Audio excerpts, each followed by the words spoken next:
সুপ্রভাত বন্ধুরা, আজ হলো 25 জুন বুধবার।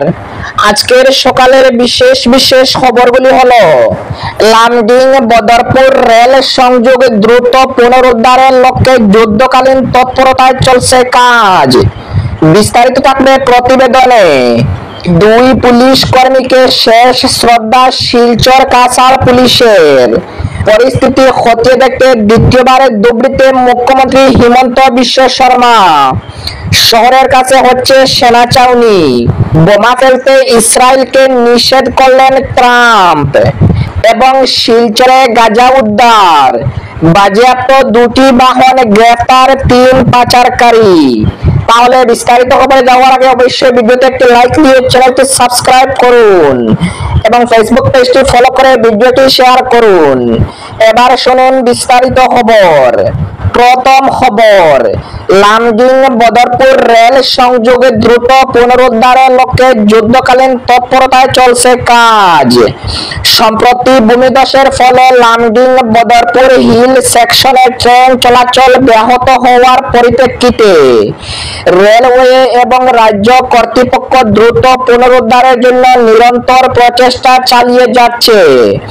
পরিস্থিতি পর্যালোচনা এবং তাৎক্ষণিক সমাধানের ব্যবস্থা করায় একটি উচ্চ পর্যায়ের জরুরি সভা আহ্বান করা হয়, যেখানে উত্তর পূর্ব সীমান্ত রেলওয়ে, রাজ্য সরকারের national highway authority of India NHAI এবং অন্যান্য সংশ্লিষ্ট সংস্থার বরিষ্ঠ আধিকারিকরা উপস্থিত ছিলেন।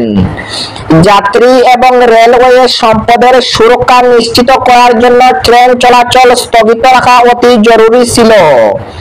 উত্তর পূর্ব সীমান্ত রেলওয়ে উচ্চ প্রযুক্তির যন্ত্রপাতি, সরঞ্জাম এবং জনবল মোতায়েন করে ঘটনাস্থলে ধ্বংসাবশেষ অপসারণ দ্বারা যত তাড়াতাড়ি সম্ভব ট্রাক পুনরুদ্ধারের জন্য দিনরাত কাজ করেছে। ধারাবাহিকভাবে যৌথ পর্যবেক্ষণ এবং সমন্বিত প্রচেষ্টা চলেছে এবং লাইনের সুরক্ষা নিশ্চিত হওয়ার সাথে সাথে ট্রেন পরিষেবা স্বাভাবিক হয়ে যাবে বলে আশা করা হচ্ছে। পুনরুদ্ধারের কাজ সম্পন্ন না হওয়া পর্যন্ত যাত্রীদের সুরক্ষার জন্য কিছু ট্রেন আংশিক বাতিল করার সিদ্ধান্ত নেওয়া হয়েছে। পুনরুদ্ধারের জন্য যুদ্ধকালীন তৎপরতায় সমস্ত প্রচেষ্টা চালানো হচ্ছে। অপরদিকে দুই পুলিশ কর্মীকে শেষ শ্রদ্ধা শিলচর কাছাড় পুলিশের। দুই পুলিশ কর্মীর মর্মান্তিক মৃত্যুতে কাছাড় পুলিশ বিভাগের শোকের ছায়া নেমে এসেছে। সোমবার রহস্যজনক মৃত্যু ঘটে বিহারা থানার ইনচার্জ সুরজিৎ ডেকা। এদিন রাতে সড়ক দুর্ঘটনার শিকার হয়ে প্রাণ হারিয়েছেন জয়পুর থানার ল্যান্স নায়ক শাহাবুদ্দিন বড়বুইয়া। পরপর দুজন পুলিশ কর্মীর মৃত্যুকে ঘিরে জেলা পুলিশ বিভাগে গভীর শোক নেমে এসেছে। মঙ্গলবার শিলচর জেল রোড সংলগ্ন পুলিশ রিজার্ভে কাছাড়ের পুলিশ সুপার নোমাল মাহাতোর উপস্থিতিতে সুরজিৎ ডেকা ও শাহাবুদ্দিন বড়বুইয়াকে শেষ শ্রদ্ধা নিবেদন করেন কাছাড়ের উচ্চস্তরীয় পুলিশ আধিকারিক সহ বিভিন্ন পুলিশ কর্মীরা। সংবাদ মাধ্যমের সঙ্গে কথা বলতে গিয়ে জেলার senior police super Nomal Mahato জানান, 19 বছর বয়সী সুরজিৎ ডেকা পুলিশ বিভাগে যোগদান করার পর বিহারা থানায় আইসি হিসাবে দায়িত্ব পেয়ে নিষ্ঠার সঙ্গে কাজ করে গেছেন তিনি। অসামাজিক কার্যকলাপের বিরুদ্ধে সুরজিৎ ডেকা সব সময় তৎপর থেকে নিজের দায়িত্ব পালন করে গেছেন। কিছুদিন আগে সুরজিৎ ডেকা একজন কুখ্যাত ডাকাতকে মেঘালয় সীমান্ত থেকে ধরে নিয়ে এসেছিলেন। তার কর্মজীবনের বিভিন্ন দিক তুলে ধরে মৃতের পরিবারের প্রতি গভীর সমবেদনা জ্ঞাপন করেন সিনিয়র পুলিশ সুপার। এদিকে সড়ক দুর্ঘটনায় নিহত জয়পুর থানার ল্যান্স নায়ক শাহাবুদ্দিন বড়বুইয়ার প্রতিও গভীর শোক ব্যক্ত করেছেন নোমাল মাহাতা। শোক সন্তপ্ত পরিবার বর্গের পাশে থেকে জেলা পুলিশ আগামীতে সহায়তা করে যাবে বলে আশ্বাস করেছেন তিনি। অপরদিকে পরিস্থিতি খতিয়ে দেখতে দ্বিতীয়বারের ধুবড়ীতে মুখ্যমন্ত্রী হিমন্ত বিশ্ব শর্মা। শহরের কাছে হচ্ছে সেনা ছাউনি। আসামের ধুবড়ী শহরের বর্তমান আইন শৃঙ্খলা পরিস্থিতি খতিয়ে দেখতে দ্বিতীয়বার পৌঁছলেন অসমের মুখ্যমন্ত্রী হিমন্ত বিশ্ব শর্মা। মঙ্গলবার ধুবড়ী সার্কিট হাউসে সিনিয়র কর্মকর্তাদের সঙ্গে একটি গুরুত্বপূর্ণ বৈঠক করেন তিনি। বৈঠকে শহরের উন্নয়নের ব্যাপক পর্যালোচনা করা হয়। বিশেষ করে শান্তি ও জনশৃঙ্খলা রক্ষার উপর গুরুত্ব দেওয়া হয়।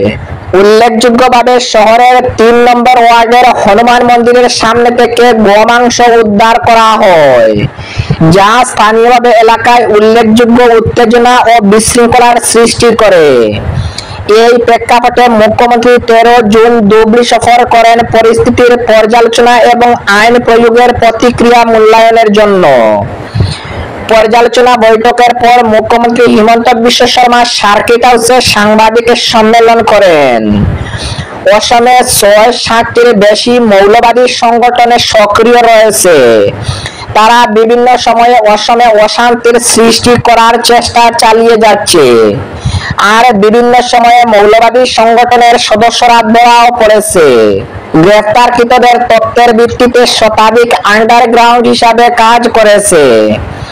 এক প্রশ্নের জবাবে মুখ্যমন্ত্রী হিমন্ত বিশ্ব শর্মা বলেন, খুব শীঘ্রই ধুবড়ীতে একটি সেনা ক্যাম্প স্থাপন করা হবে, কারণ পশ্চিমবঙ্গ এবং অসম সীমান্ত থেকে রঙ্গিয়া পর্যন্ত কোনো সেনা শিবির নেই। যে কোনো ঘটনা ঘটলেও যাতে ধুবড়ী শহর নিম্ন অসমের আইন শৃঙ্খলা রক্ষাকারী হিসাবে কাজ করবে। মুখ্যমন্ত্রী বলেন, শহরের স্বাভাবিকতা পুনরুদ্ধার হয়েছে এবং শান্তি ও স্থিতিশীলতার বর্তমান অবস্থাগুলি রক্ষা করার জন্য প্রচেষ্টা চালানো হচ্ছে। হনুমান মন্দির থেকে গোমাংস উদ্ধার সংক্রান্ত ঘটনার বিষয়ে অসমের মুখ্যমন্ত্রী হিমন্ত জানান যে দায়ী ব্যক্তিদের চিহ্নিত করা হয়েছে। তিনি বলেন যে প্রধান অভিযুক্ত বর্তমানে পলাতক, তবে আশা প্রকাশ করেন যে ওই ব্যক্তি যথাসময়ে আত্মসমর্পণ করবে। মুখ্যমন্ত্রী আরো বলেন, এ পর্যন্ত ১৫০ জনকে গ্রেফতার করেছে পুলিশ। এ ঘটনার সঙ্গে সম্পর্কিত আরো ধরা পড়বে। এছাড়া কয়েকজনের বিরুদ্ধে জামিন অযোগ্য ওয়ারেন্ট জারি করা হয়েছে। পর্যালোচনা সভায় প্রধান সচিব ডক্টর রবি কোটা, পুলিশ মহাপরিদর্শক হরমিং সিং, পুলিশ আইন শৃঙ্খলা পরিদর্শক জেনারেল অখিলেশ কুমার সিং সহ জেলা কমিশনার দিবাকর নাথ এবং senior superintendent of police Leena দলেও উপস্থিত ছিলেন।